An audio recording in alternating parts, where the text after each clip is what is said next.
Hello and welcome to the True Hearted Trainer podcast with me, Dr. Lisa. I'm your host.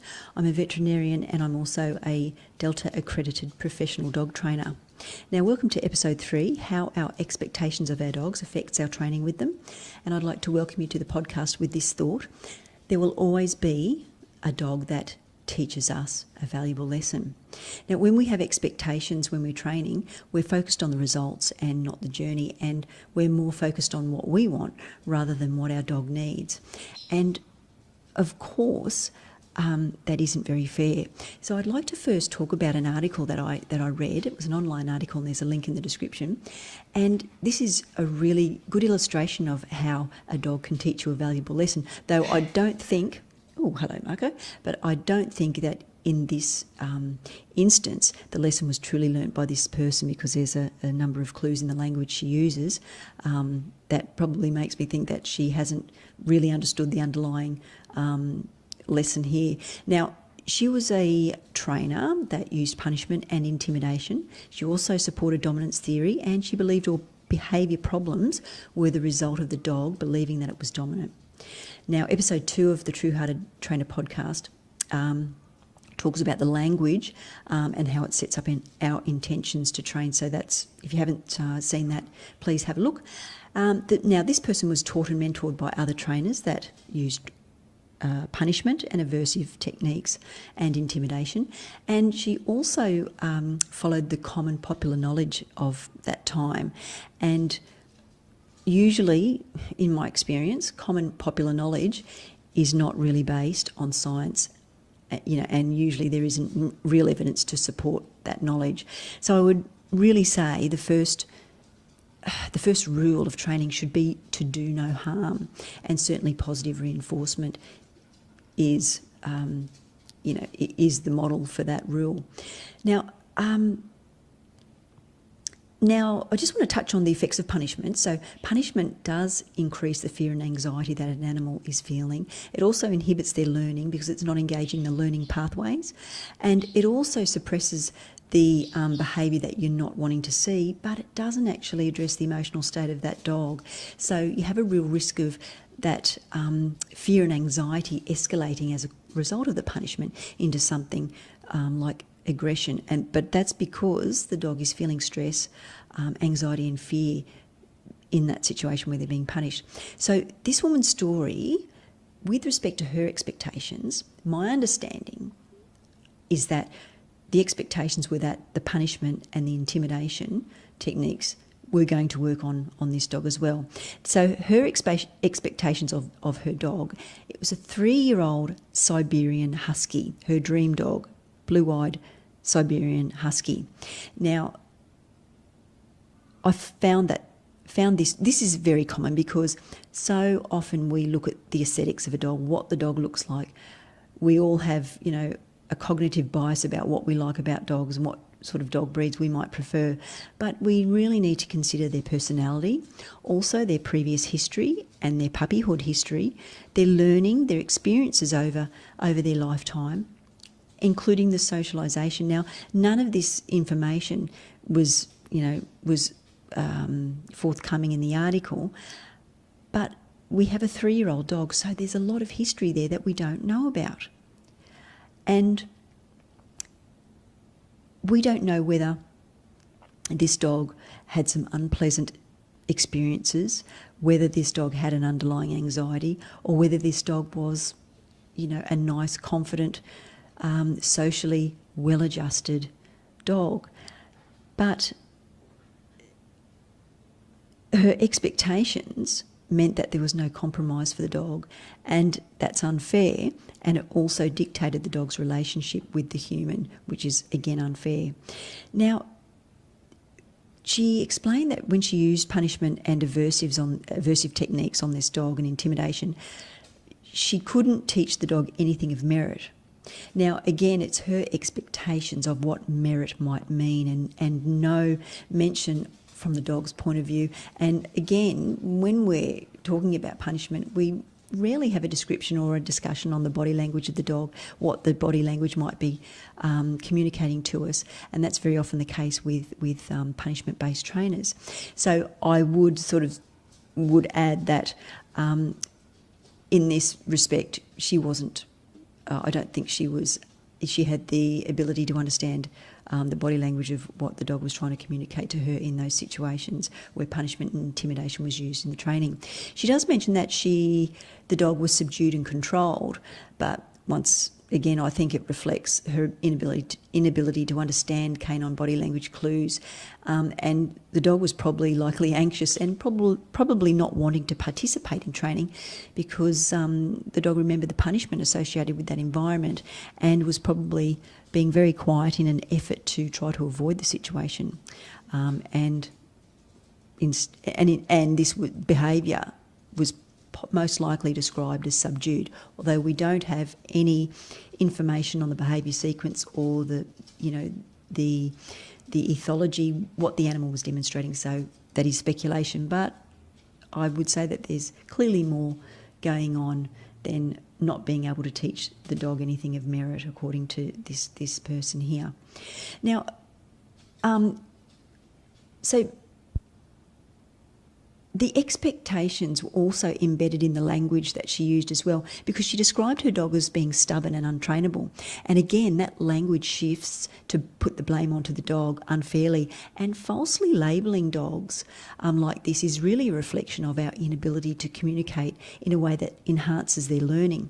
And we need to provide clear and consistent communication with a framework and with guidelines for our dogs, and create routine and predictability. And considering the age of this dog is 3 years of age, and there's also things going on like social maturity, which is another transitional period, another period that growing dogs undergo, and this can occur between 1 to 3 years of age, or a little bit longer depending on the individual dog. And neurochemical changes are happening here in the brain as they go through this sort of adolescent equivalent stage. So the potential for behaviour issues, and again in quotations, that can be seen during this stage, are probably likely being misinterpreted by humans and being falsely labelled as stubborn or untrainable. So we don't know whether this dog was also dissect. So again, there's other things that can contribute to behaviour, particularly hormones. So we don't know if there was any contribution there. Now, I just want to also mention that the expectations doesn't take into account the previous and current environment, the learning, the history, puppyhood, and what types of experiences the dog had and whether they were pleasant or unpleasant. So, and again, the expectations put a time limit and a deadline on the dog for the dog to comply, and shifts the blame onto the dog. Now, and it also, our expectations also remove any choice from the dog's point of view. And it's really fortunate for this dog that this woman didn't surrender her dog to a shelter, because that's a very common situation. Instead, she found a positive reinforcement class, and this seemed to turn everything on its head, because she then saw her dog as being smart, engaged and learning. But in fact, it was herself, the human, that had let her dog down miserably and set her dog up to fail because of her expectations. So it was nice that she saw herself working with her dog as a team, but this was because she made the decision, and I think unknowingly she made that decision, to be a team player for her dog. It wasn't that the dog was now being a team player. The dog also didn't just change suddenly from being stubborn and untrainable. It was the expectations of the owner. So it was the human that needed to change so she could begin the training journey with her dog, rather than focusing on the results that she had linked in with her expectations, and obviously the pathway of punishment that she was using. Now, she states also that she had found the right dog and made the right choice at the right time. But I think that this dog taught her a valuable lesson, and I'm still not convinced that she's understood the lesson, though. That's really underlying the experience, and it is evident in some of the language that she uses. And if you have a look through the article, and if you've listen to episode 2 of the True How to Train a podcast, then you'll probably see those links there. So that might be a nice exercise to do if you've got some time. Okay, so now there's a video example that I've also got in the links as a link in the description, and this trainer has a bit of a criticism of veterinarians with respect to the information that they're giving to people about their puppies and socialisation. Now, this video is called Puppy Socialisation, the 3 things you must know to do it right. But I think this video also provides owners with unrealistic expectations based on the misinformation in the video. And I'm going to give you some background information first. So, all right. Now, okay, so first of all, he talks about vets telling puppy owners not to take, that there's vets still giving out information that they need to keep their puppy inside until the vaccination schedule is completed. Okay, all right, we certainly don't want puppies to be at risk of, of disease. So certainly if you're in a high-risk area of parvo, and there are still pockets of parvovirus, especially in southeast Queensland, and it is a disease of global significance, and it's a life-threatening disease. So certainly we don't want to be putting puppies at risk of, of contracting diseases like that. But certainly when we look at the evidence showing the long-reaching effects of the lack of socialisation on puppies into their juvenile life and adulthood, and the behaviour issues and things that we see, then we need to understand that, obviously caution, care and common sense in continuing your puppy socialisation in the right way with the outside world during the vaccination time, should be taken into account, and it needs to be balanced. So we need to balance it, weigh up the risks, weigh up the benefits, and certainly, taking your puppy out to a place to have a sniff, around your local area, making sure that you don't, that you avoid areas where, there is potential risk of coming into contact with other animals, feces or urine or saliva, things like that, toys and things like that, or, those sorts of things. Then, as long as you're taking care that you're restricting access to those places, you're then going to, be doing the right thing for your puppy, because you'll be taking care of their physical health, but also their mental needs as with respect to their socialisation. So the expectations of owners based on this video, this person was saying that 8 to 14 weeks of age is most crucial for socialisation. But we probably need to clarify socialisation correctly, and I'll do that shortly. But really, socialisation does actually start much earlier than that, and the way he clarifies socialisation is quite misleading. So really, socialisation is around about maybe 3 to 4 weeks of age to around about 10, 11, 12 weeks of age, depending on the individual puppy. So of course, there needs to be socialisation continuing from 8 weeks of age, when the puppies are usually transitioned into their new home.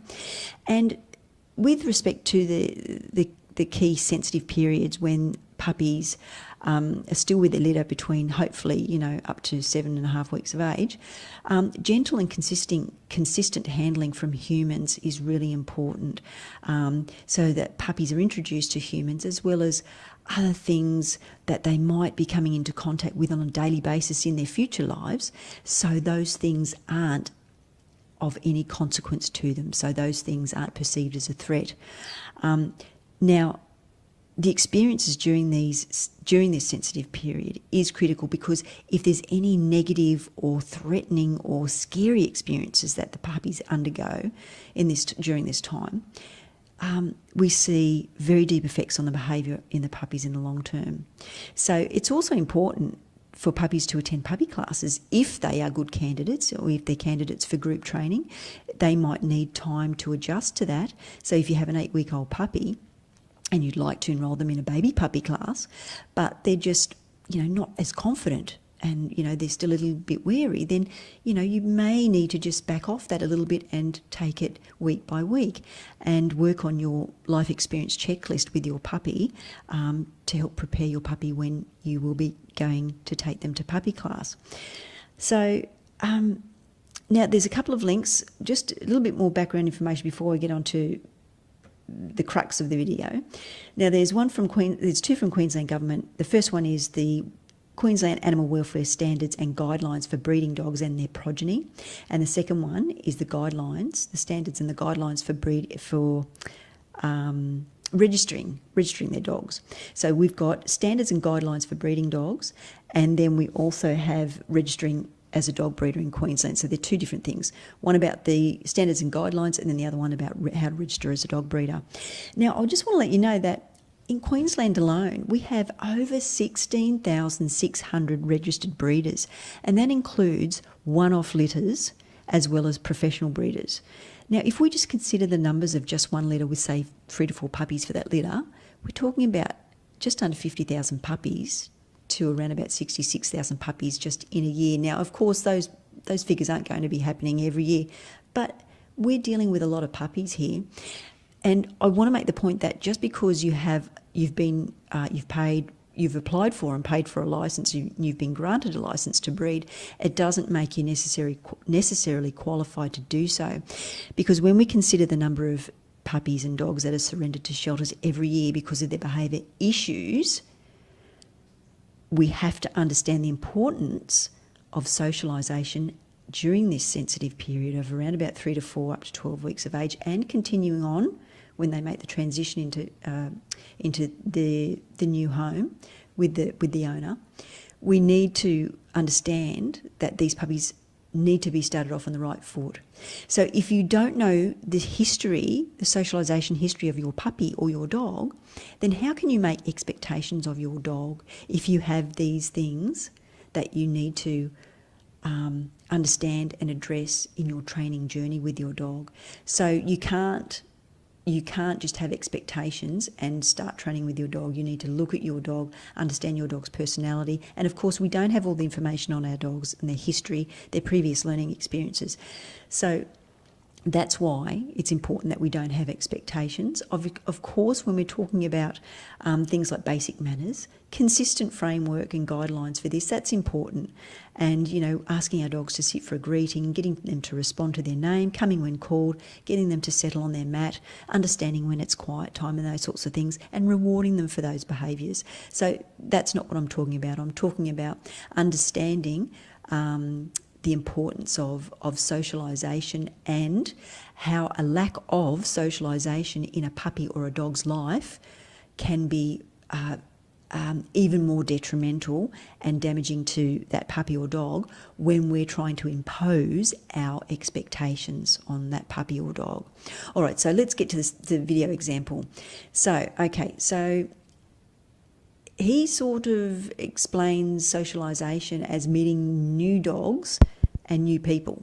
And he talks about meeting 100 new dogs and people every month. So again, we've got a deadline of expectations. We've got a time limit. We've got potentially forcing our puppies into situations because we expect them to be social, but we're not taking into account those very critical things like the personality, the history, how